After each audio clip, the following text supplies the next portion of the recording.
ഞാൻ കേരളത്തിലെ മഹാഭൂരിപക്ഷം വരുന്ന ഇവിടുത്തെ മുസ്ലിം സമൂഹവും സുന്നി ആശയത്തിൽ നിൽക്കുന്നവരാണ്. സുന്നി എന്നതൊരു ആശയമാണ്. സംഘടനാപരമായിട്ട് കുറേ പ്രസ്ഥാനങ്ങൾ സുന്നി പ്രസ്ഥാനത്തിനകത്തുണ്ട്. അത് ഓരോരുത്തരുടെയും ഇഷ്ടത്തിനനുസരിച്ച് സ്വീകരിക്കുന്നതാണ്. ഞാൻ സുന്നി ആവണോ, ഞാൻ എന്താവണോ എന്ന് തീരുമാനിക്കേണ്ടത് ഞാനാണ്. അതിന് ഏതെങ്കിലും ഒരുത്തൻ്റെ സർട്ടിഫിക്കറ്റ് KM ഷാജിക്ക് വേണ്ടാന്ന് നമ്മൾ മനസ്സിലാക്കി വെക്കണം. നല്ല അത് പറഞ്ഞിട്ട് വോട്ട് പോയിക്കാളി എന്ന് പറഞ്ഞിട്ട് പേടിക്കണവരുണ്ടെങ്കിൽ ഓല പോയി പേടിപ്പിക്കണം. KM ഷാജിയെ അത് പറഞ്ഞിട്ട് പേടിപ്പിക്കാൻ വരരുത് എന്ന് ഞാൻ സ്നേഹപൂർവ്വം പറയാം. എനിക്കതിനെക്കുറിച്ച് യാതൊരു ഭയവുമില്ല. പറയാനുള്ളത് നേരുപോലെ പറയാൻ പഠിപ്പിച്ച നേതാക്കന്മാരുടെ ഒരു അനുയായിയായിട്ടാണ് മുസ്ലിം ലീഗിനകത്ത് ഞാൻ നിന്നിട്ടുള്ളത്. ഈ കഴിഞ്ഞ 9 കൊല്ലം എത്ര കോസുകൾ ഇവിടെ ഞാൻ ചോദിക്കുന്നത്, ഈ സമുദായത്തിന് നിങ്ങൾ വളരെ പ്ലാൻ ചെയ്ത് നിങ്ങൾ കൊടുക്കുന്ന ഈ ആനുകൂല്യങ്ങളിൽ മയങ്ങുന്ന കുറെ ആളുകളെ വെച്ച് സമുദായത്തിന് മുഴുവൻ വില പറഞ്ഞു. നിങ്ങൾ കഴിഞ്ഞ 9 കൊല്ലം പലരെ നിങ്ങൾ മയക്കി കടത്തി. മുഖ്യമന്ത്രി ഒന്ന് വിളിക്കുമ്പോഴേക്കും തരളിതമായി പോകുന്ന ചില നേതൃത്വത്തെ നിങ്ങൾ അങ്ങ് കയ്യിലിട്ട് അമ്മാനമാടി കൊണ്ടു നടന്നു. പക്ഷെ ഒരു കാര്യങ്ങൾ മനസ്സിലാക്കിക്കോ, ആരൊക്കെ തരളിതമായി പോയാലും, ആരൊക്കെ രോമാഞ്ചം പിടിച്ച് വികാര വിജൃംഭിതമായാലും, സമുദായത്തിന് തലമുടിനാരിയുടെ അവകാശം നഷ്ടപ്പെട്ടു പോയാൽ അത് തിരിച്ചു പിടിക്കാൻ CHന്റെ മക്കൾ, വാഫക്കി തങ്ങളുടെ മക്കൾ, പൂക്കോയ തങ്ങളുടെ മക്കൾ, ഖായിദമില്ലത്തിന്റെ മക്കൾ ജാഗ്രതയോടെ ഇവിടെ ഉണ്ടാകും. അതിന് നിങ്ങൾ വർഗീയമെന്ന് വിളിച്ചാൽ, നിങ്ങൾ KM ഷാജിയെയും ലീഗിനെയും മാത്രം വർഗീയമെന്ന് പറഞ്ഞാൽ മതിയാവില്ല. മന്നത്ത് പത്മനാഭനെ വിളിക്കേണ്ടി വരും, മഹാനായ ഗുരുദേവനെ വിളിക്കേണ്ടി വരും, നിങ്ങൾ അയ്യങ്കാളിയെ വിളിക്കേണ്ടി വരും. ഈ ഒരു 10-20 കൊല്ലത്തിനിടയിൽ ഒരു സ്റ്റാഗ്നേഷൻ കേരളത്തിലെ മുസ്ലിം ഉമ്മത്തിനകത്ത് വരുത്താതെ ഈ കാലഘട്ടം സമുദായത്തിനകത്ത് വലിയ പിളർപ്പുകൾ ഉണ്ടായ കാലഘട്ടമാണ്. വലിയ പിളർപ്പുകൾ എല്ലാ വലിയ നവോത്ഥാന പ്രസ്ഥാനങ്ങൾക്കകത്ത് പോലും, വലിയ വലിയ സാമുദായിക പ്രസ്ഥാനങ്ങൾക്കകത്ത് പോലും വലിയ തർക്കങ്ങളും പ്രശ്നങ്ങളും ഒക്കെ ഉണ്ടായി. ഒരു സ്റ്റാഗ്നേഷൻ ഈ പിളർപ്പ് കൊണ്ട് സമുദായത്തിന് ഉണ്ടായില്ല എന്നൊന്നും പറയാൻ ഞാനാളല്ല. ആ പിളർപ്പുകൾ ഉണ്ടാക്കിയിട്ടുണ്ട്.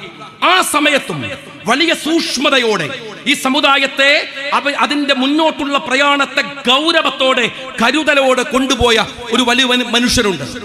അത് നമുക്കറിയാം, ദാറുൽ ഹുദയുടെ ആദരണീയനായ നേതാവ് ബഹാവുദ്ദീൻ ഉസ്താദാണ്. അദ്ദേഹത്തിന്റെ ഞാൻ ഒരിക്കൽ ഫിൻലൻഡിൽ പോയി, പലപ്പോഴും ഞാൻ പറഞ്ഞിട്ടുണ്ട്, ഞാൻ ഫിൻലൻഡിൽ പോയപ്പോൾ, ഫിൻലൻഡ് ഈ ലോകത്തിലെ തന്നെ വിദ്യാഭ്യാസ പ്രവർത്തനങ്ങളിൽ മികച്ചു നിൽക്കുന്ന ഒരു രാജ്യമാണ്. അവിടെ ചെന്നപ്പോ MLA ആയിരിക്കുന്ന സമയത്ത് യാത്ര ചെയ്തപ്പോ അവിടുന്ന് അവര് പറഞ്ഞു, നിങ്ങളുടെ കേരളത്തിൽ നിന്ന് ഒരു പണ്ഡിതൻ ഇടയ്ക്കിടയ്ക്കിടെ വരാറുണ്ട്. ഞാൻ അന്വേഷിച്ച് അവിടെയുള്ള ഒരു ഷംസീർ എന്ന് പറയുന്ന എൻ്റെ സുഹൃത്തിനോട് അന്വേഷിച്ചപ്പോഴാണ് അദ്ദേഹം പറയുന്നത്, ഉദ്യോഗസ്ഥന്മാർക്ക് അവിടുത്തെ ഓഫീഷ്യൽസിനെ അറിയില്ലായിരുന്നു. അവർ പറഞ്ഞു, എന്നോട് ബഹാവുദ്ദീൻ ഉസ്താദ് അവിടെ പലതവണ വന്നിട്ടുണ്ട്. ലോകം മുഴുവൻ സഞ്ചരിച്ച് ആ മാറ്റങ്ങളെ കേരളത്തിലേക്ക് കൊണ്ടുവന്ന് വലിയ നേതൃത്വം കൊടുത്ത മഹാപണ്ഡിതൻ. ഞാനത് പറഞ്ഞു വരുമ്പോ പറഞ്ഞത് വേറൊരു കാര്യത്തിനാണ്. ഈ പുകഴ്ത്തലുകൾ, ആളുകളെ പോക്കിയടിക്കൽ, ഇതിനൊക്കെതിരെ ഈ അടുത്ത കാലത്ത് ബഹാവുദ്ദീൻ ഉസ്താദ് നടത്തിയിട്ടുള്ള ഒരു പ്രസംഗം ഉണ്ടായിരുന്നു. ആ പ്രസംഗത്തെ ഞാൻ കോട്ട് ചെയ്ത് പറഞ്ഞതാണ്. ഞാൻ പറഞ്ഞു, ഇതാണ് പണ്ഡിതൻ എന്ന് പറയുന്നത്, ഇതാണ് നേതാവ് എന്ന് പറയുന്നത്, ഇതാണ് ആലിം എന്ന് പറയുന്നത്. ഇസ്ലാമിൽ ഒരു ക്രൈറ്റീരിയ ഉണ്ട് ഇതിന്. എന്താണ്? അതിങ്ങനെയാണ്: അദബ്, ഇൽമ്, ഇബാദത്ത്. ഷാഫി ഇമാമ് ഇൽമ് പഠിക്കാൻ വേണ്ടി മാലിക് റളിയല്ലാഹു അൻഹുവിന്റെ അടുത്തേക്ക് പോകുന്ന സമയത്ത് ഉമ്മ പറഞ്ഞു കൊടുക്കുന്നുണ്ട്, ഇൽമൊക്കെ പഠിച്ചു, നല്ല കാര്യമാണ്, പക്ഷെ ആദ്യം പഠിക്കേണ്ടത് അദബാണ്. ഉമർ റളിയല്ലാഹുവിന്റെ അടുക്കൽ ഒരു സഹാബി, പ്രവാചകന്റെ കൂടെ തന്നെ ഉണ്ടായിരുന്ന ഒരാൾ, സംശയം തീർക്കാൻ വേണ്ടി ധൃതി കാണിക്കുന്ന സമയത്ത്, ഞാൻ വിശദീകരിക്കല്ല, ഉമർ റളിയല്ലാഹു പറയുന്നുണ്ട്, ആദ്യം അദബ് പഠിക്കുക, എന്നിട്ട് മതി ഇൽമെന്നാണ്. ഇതൊരു ക്രൈറ്റീരിയയാണ്. ഞാൻ ഇതിങ്ങനെ പറഞ്ഞിട്ട് ഉസ്താദിന്റെ കാര്യമൊക്കെ പറഞ്ഞു. പിന്നെ എനിക്ക് മനസ്സിലായത്, ഞാൻ ബഹാവുദ്ദീൻ ഉസ്താദിനെ കുറിച്ച് പറഞ്ഞ ഈ നന്മകളല്ല വേറെ ചിലർ കേട്ടത്, സജി ചെറിയാനെ വിമർശിച്ചതാണ്. അത് അവർക്ക് ഇഷ്ടമായില്ല, അതിഷ്ടമായില്ല. അതിന് കയറിയിട്ട് എന്നെ കുറിച്ചുള്ള ആക്ഷേപമാണ്. ഒരൊറ്റ കാര്യം ഞാൻ പറയാം, ഞാൻ കേരളത്തിലെ മഹാഭൂരിപക്ഷം വരുന്ന ഇവിടുത്തെ മുസ്ലിം സമൂഹവും സുന്നി ആശയത്തിൽ നിൽക്കുന്നവരാണ്. സുന്നി എന്നതൊരു ആശയമാണ്. സംഘടനാപരമായിട്ട് കുറേ പ്രസ്ഥാനങ്ങൾ സുന്നി പ്രസ്ഥാനത്തിനകത്തുണ്ട്. അത് ഓരോരുത്തരുടെയും ഇഷ്ടത്തിനനുസരിച്ച് സ്വീകരിക്കുന്നതാണ്. ഞാൻ സുന്നി ആവണോ, ഞാൻ എന്താവണോ എന്ന് തീരുമാനിക്കേണ്ടത് ഞാനാണ്.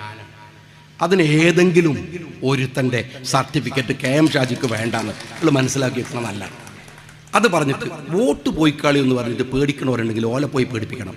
KM ഷാജിയെ അത് പറഞ്ഞിട്ട് പേടിപ്പിക്കാൻ വരരുത് എന്ന് ഞാൻ സ്നേഹപൂർവ്വം പറയാം. എനിക്കതിനെക്കുറിച്ച് യാതൊരു ഭയവുമില്ല.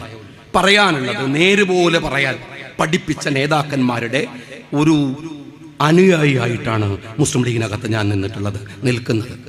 അങ്ങനെ നേര് പറയാതെ അനാവശ്യമായ ഡിപ്ലോമാറ്റിക് കോംപ്രമൈസുകൾ കൊണ്ട് നിൽക്കാൻ ഞങ്ങൾ കേരള രാഷ്ട്രീയത്തിൽ തീരുമാനിച്ചിട്ടില്ല. അങ്ങനെ നിൽക്കാൻ മുസ്ലിം ലീഗിന് പരിപാടിയില്ല. ഒരൊറ്റ കാര്യം കൂടെ ഞാൻ നിങ്ങളോട് പറയുന്നു. ഞാൻ നേരത്തെ പറഞ്ഞ പോലെ വിശ്വാസം എന്ന് പറയുന്നത് അതനുസരിച്ച് ജീവിക്കാനുള്ള അവകാശം നമുക്ക് എല്ലാവർക്കുമുണ്ട്. നിരീശ്വരവാദികൾക്ക് നിൽക്കാനും അവകാശമുണ്ട്. പക്ഷെ ഭരണകൂടം ഇവിടെ ഏതെങ്കിലും തരത്തിലുള്ള വോട്ടുകൾക്ക് വേണ്ടി അത്തരത്തിൽ വിനിയോഗിക്കാൻ, ന്യൂനപക്ഷങ്ങളെ ആക്രമിക്കാനും നിങ്ങൾ വന്നാൽ അതിനെതിരെ പ്രതിരോധിക്കാൻ ഞങ്ങൾക്ക് ബാധ്യതയുണ്ട്. അത് ഞങ്ങൾ നിർവഹിക്കും. മുസ്ലിം ലീഗിന്റെ ഉത്തരവാദിത്വവും അതാണ്. ഞാനിവിടെ നേരത്തെ ഉബൈദ് അദ്ദേഹത്തിന്റെ സ്വാഗത പ്രസംഗം മുതൽ, അദ്ദേഹത്തെ അധ്യക്ഷ പ്രസംഗം മുതൽ, സ്വാഗത പ്രസംഗം മുതൽ പറഞ്ഞൊരു കാര്യമുണ്ട്. പഞ്ചായത്ത് തെരഞ്ഞെടുപ്പ് വരികയാണ്. ആ തെരഞ്ഞെടുപ്പിന് സജ്ജമാകുമ്പോൾ നിങ്ങൾ ആലോചിക്കണം, നിങ്ങൾ മുസ്ലിം ലീഗ് രാഷ്ട്രീയ പാർട്ടി എടുക്കുന്ന രാഷ്ട്രീയ സമീപനങ്ങളുടെ അംഗീകാരം കൂടിയാണ് തെരഞ്ഞെടുപ്പ് എന്ന് പറയുന്നത്. ആ തെരഞ്ഞെടുപ്പ് രാഷ്ട്രീയത്തിനകത്ത് ഈ രാജ്യത്തിന്റെ പുരോഗതിക്ക് വേണ്ടി ഉറച്ചു നിന്നുകൊണ്ട്, അതിനുവേണ്ടി പൊരുതി നിന്നുകൊണ്ട്, ഈ രാജ്യത്തിന്റെ സൗഹൃദത്തിന് വേണ്ടി നിന്നുകൊണ്ട്, മുസ്ലിം ലീഗ് എന്ന ഐഡന്റിറ്റിയെ ഉയർത്തിപ്പിടിച്ചുകൊണ്ട് ഞാൻ ഇന്ന് അവരോട് ചോദിച്ചൊരു ചോദ്യമുണ്ട്. ഞങ്ങൾ പിന്നെന്തിനാണ് ലീഗ് ആവുന്നത്? ഞങ്ങൾ പിന്നെന്തിനാണ് ഈ പച്ചക്കൊടി പിടിക്കുന്നത്? ഞങ്ങൾ എന്തിനാണ് ഖായിദ മില്ലത്ത് മുഹമ്മദ് ഇസ്മായിൽ സാഹിബ് ഹോണറബിൾ എക്സിസ്റ്റൻസ് എന്ന് പറഞ്ഞ അഭിമാനകരമായി നിന്റെ വിശ്വാസത്തിനകത്ത് നീ ഉറച്ചു വിശ്വസിച്ചുകൊണ്ട് മറ്റുള്ളവരെ ഉൾക്കൊണ്ടുകൊണ്ട്, ഇന്ത്യയുടെ സെക്യുലാരിസത്തിന് ഒരു പ്രത്യേകതയുണ്ട്. CPM-കാരാ തനിക്കത് അറിയില്ല.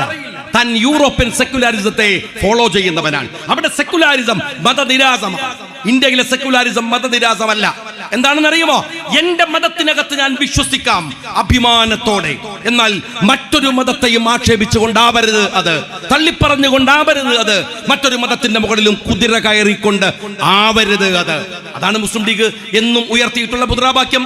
ഒരു മതത്തിനെതിരെയും ഒരു ഹിംസാത്മകമായി അല്ലെങ്കിൽ ഒരു മോശപ്പെട്ട പദപ്രയോഗം മുസ്ലിം ലീഗ് പ്രവർത്തകന്റെ ഏതെങ്കിലും ഒരു നാവിൽ നിന്ന് വന്നാൽ അവൻ ലീഗിനകത്തുണ്ടാവില്ലെന്ന് പറയുന്നത് സയ്യിദ് സാദിഖ് അലി ശിഹാബ് തങ്ങളാണ്. ഇന്ത്യൻ യൂണിയൻ മുസ്ലിം ലീഗിന്റെ പോളിസിയാണ്. ഒരു സംശയവും അക്കാര്യത്തിൽ വേണ്ട. മറ്റുള്ളവന്റെ സങ്കടം ഏറ്റെടുക്കുന്നവൻ ജാതി നോക്കാതെ, മതം നോക്കാതെ. പക്ഷേ രാജ്യത്തിലെ ഒരു കാനേഷുമാരി എന്ന നിലയ്ക്ക് ഞാൻ ഒരു കാര്യം കൂടെ പറയട്ടെ. മുസ്ലിം ലീഗ് സമുദായത്തിന് വേണ്ടി വാദിക്കുന്നുവെങ്കിൽ അത് കേരളത്തിന്റെ എക്സൈസ് മന്ത്രിയുടെ ഭാര്യ, രാജേഷിന്റെ ഭാര്യ റഷീദ് കണിച്ചേരി എന്ന ഏത്തിസ്റ്റിന്റെ മകൾക്ക് കൂടി ഉള്ളതാണ്. നിങ്ങൾ മനസ്സിലാക്കണം, കേരളത്തിലെ എക്സൈസ് മന്ത്രിയുടെ മകൾ ജോലിയിലേക്ക് കയറുമ്പോഴും ഈ സംവരണത്തിന്റെ ആനുകൂല്യമാണ്. ഏതു സംവരണത്തിന്റെ? മുസ്ലിം സമുദായത്തിന് അനുവദിച്ച സംവരണത്തിന്റെ. എന്ന് പറഞ്ഞാൽ വിശ്വാസികളായ ആളുകൾ മാത്രം നിൽക്കുന്ന ഒരു കൂട്ടത്തിനെ അല്ല മുസ്ലിം ലീഗ് അഡ്രസ് ചെയ്യുന്നത്. സാമുദായികമായി അവർ ഈ രാജ്യത്തിന്റെ ഒരു അവയവമാണ്.